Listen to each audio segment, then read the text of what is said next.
Explained by the Billy Meier Contacts. Mysteries, myths, legends, conspiracy theories, historical inaccuracies, and more. Compiled by David Chance, revised October 18, 2023. Mu Lost Continent, Mu Mythical Lost Continent. See also Agartha, see also Atlantis, see also Hyperborea, or Hyperboreans. Contact Report 009. At our fifth contact, I finished the history of humankind at the time when 50,000 years ago, according to earthly calendar, our homeworlds found freedom and peace. Before that time, 70,000 human beings fled under the leadership of the scientist Pelagon.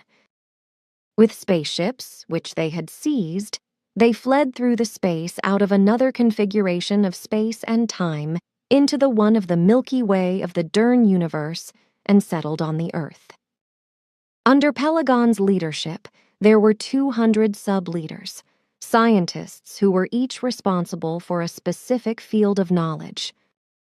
Pelagon was unanimously recognized and respected by them and all others as King of Essence of Wisdom, Ishwish God. In the course of the millennia, they built large cities and inhabited all continents of the earth.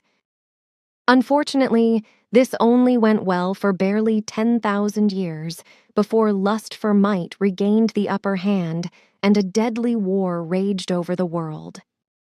Everything without residue was destroyed, and only a few thousand human beings were able to survive, while others fled again into the outer space and into the old space-time configuration and settled on distant worlds.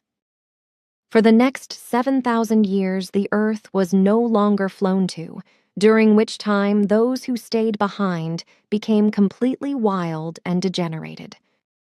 After that, the descendants of those who had settled on distant worlds returned. Again, they were led by an Ishwish.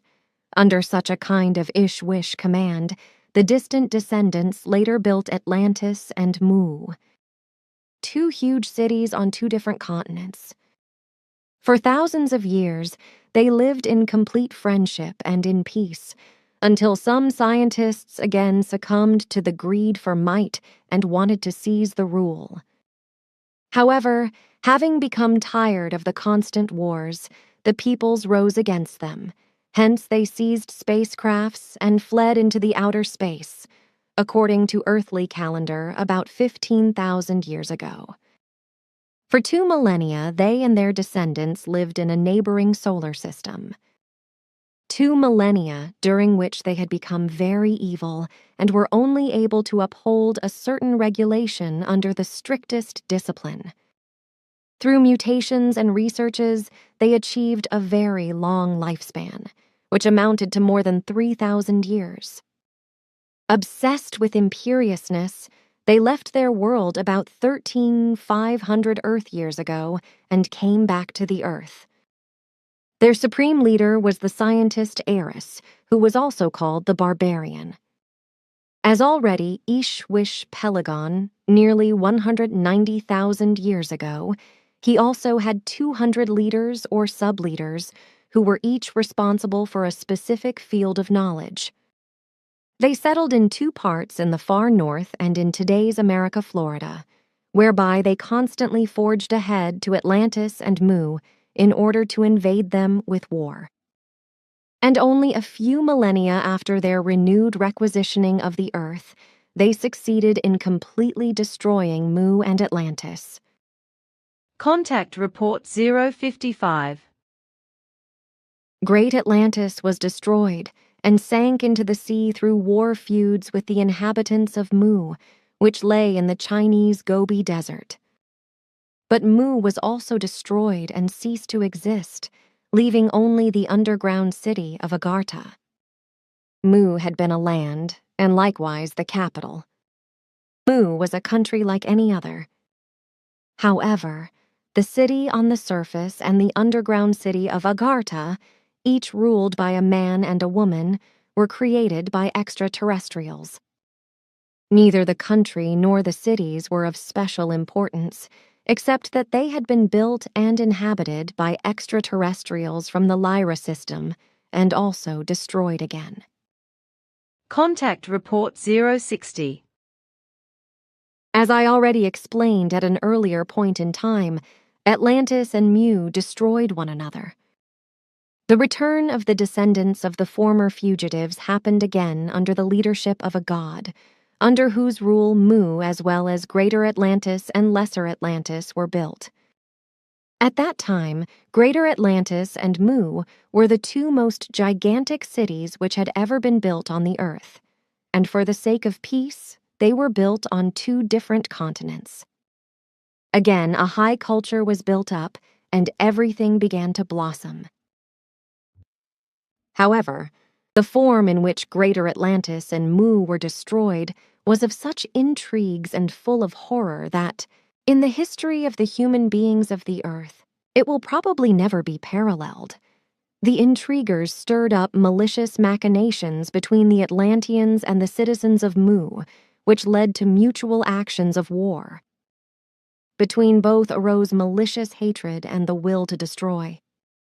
Mu, which was in the Gobi Desert, feuded with Greater Atlantis, which was built in the Great Island Kingdom between present-day Africa and America, before it sank in the Atlantic due to the greatest earthly war catastrophe of all past and probably also future times, leaving behind only a few small islands, which today you call the Azores. At their time, the war powers of Mu and Atlantis were of horrendous might and size and equipped with the highest technological achievements. So, Greater Atlantis alone had at its disposal an army of 4.83,430,000 men, which was equipped with small combat beam ships. To this tremendous might, Mu was inferior, which, however, did not make it less dangerous for the Greater Atlanteans, because the Mu scientists had likewise developed very dangerous weapons, which in many ways were even more dangerous and more destructive than everything of the Atlanteans altogether. The scientists of Mu had in fact discovered powers which made it possible for them to convert entire small planets into all-destroying space bombs, by pulling them out of their orbit of millions of years and with extreme precision, steering them onto a carefully determined target of another planet and letting them crash down with devastating force and explode above the target. And it was exactly this frightful weapon they used when Greater Atlantis commenced the full-scale attack against Mu. The best and the most suitable scientists of Mu were charged with finding a suitable planetoid which could be used as a deadly and annihilating missile against Atlantis. Thus, they flew with their ships out into space and found in the asteroid belt, outside of the Mars orbit, an object suitable for their purpose. It was a planetoid of several kilometers diameter. However, we are not able to analyze its exact size anymore. By means of atomic and electroenergetic energies, it was thrown out of its orbit and brought onto course towards Earth. After that, the planetoid's own rotation was slowed down and brought to a standstill, whereupon on the side turned away from the Earth, a drive unit of gigantic size was installed for the purpose of a tremendous acceleration of the small planet, which was supposed to be directed to its destination with breakneck speed. Only less than half a day before the full-scale attack of Atlantis against Mu, the deadly space bomb was completed, a death messenger of human insanity and of tremendous consequence. When Atlantis undertook the attack, the producers of the death missile were informed within a few seconds, by means of hyperwave impulses, about the oncoming events and were charged with allowing the death missile to take off. A few seconds after receiving the command, on the side of the planetoid facing away from the Earth, 1,000 suns appeared to race into the dark space, and with gigantic force, the monster started moving. Very quickly, the speed of the messenger of death increased, steered by scientists controlling the monster, who were sitting on the planetoid, completing their task, and thereby were doomed to die. In the meantime, on the Earth, the Atlanteans eliminated the city of Mu and leveled it. Whoever had not fled into the satellite cities thousands of meters deep underground or into space perished in the totally eliminating rays of the Atlanteans, and nothing bore witness any more to their former existence. The victorious Atlanteans, however, returned to their gigantic island kingdom and celebrated their victory achieved over Mu in a true delirium of joy. However, their joy did not last long, because they had barely begun their festivities when messages came thick and fast in regard to the danger rushing towards them through space.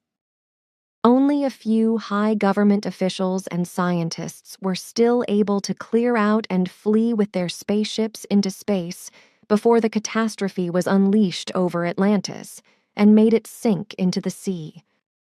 This is how the event with Atlantis and Mu unfolded about 9,500 years before today's calendar. Fantastic. But from where do you have this knowledge? It was handed down to us. Phenomenal. But you said just a moment ago that these events belong to the past 9,500 years before our calendar, as you say. Is this date exact? Certainly, up to 2 years exactly. Calculated back, it is exactly 9,498 years before the start of the current calendar. If you go from the year 2000, then it is exactly 11,498 years. Contact Report 061. These events took place from today, calculated 11,474 years ago. Please tell us in turn from that time on, since Mu and Atlantis were destroyed, that is to say from the year 9498 BC. Atlantis was destroyed by Mu scientists, as I explained to you recently. This was 9498 years ago BC, as you yourself have just correctly noticed. This was the first major catastrophe of the last 10,000 Earth years BC. Contact Report 070. Contact Report 703. For 700 years the Earth was simply avoided, before the descendants of the fugitives set out again to populate the beautiful blue world again. These new arrivals, or the distant descendants of those who had left the Earth earlier, were on the one hand not Titans, but human beings of smaller dimensions, but they too were not exactly of a peaceful nature, but nevertheless no longer as warlike as their ancestors. This was 133,000 Earth years ago, according to your current chronology.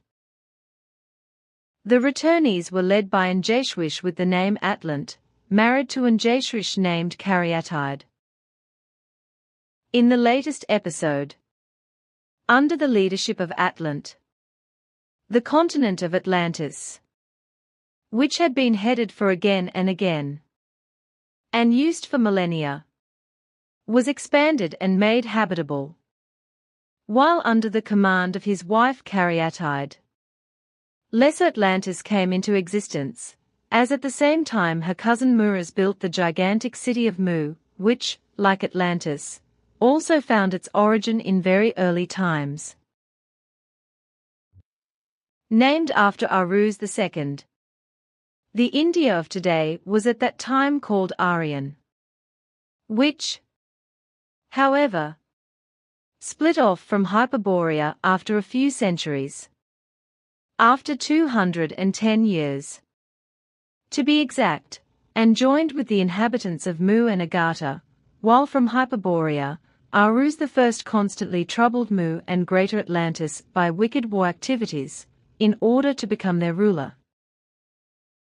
During around half a millennia, or said very precisely, during 502 years, those war machinations continued, until Aruz I, who in the meanwhile had become old and weak, succeeded in infiltrating wicked elements of his hater humans into the leading controlling ranks of Atlantis and Mu, who secretly stirred up violence and hate for so long, as also did their descendants over several centuries.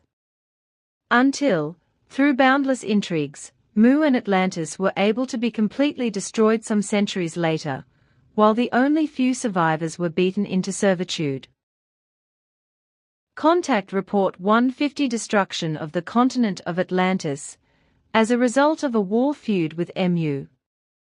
Whereby Mu scientists directed a minor planet Adonis equals the ugly, as opposed to Ardonis equals the beautiful, from the asteroid belt and steered it towards the Earth and onto Atlantis, causing it to sink into the sea and triggering a flood.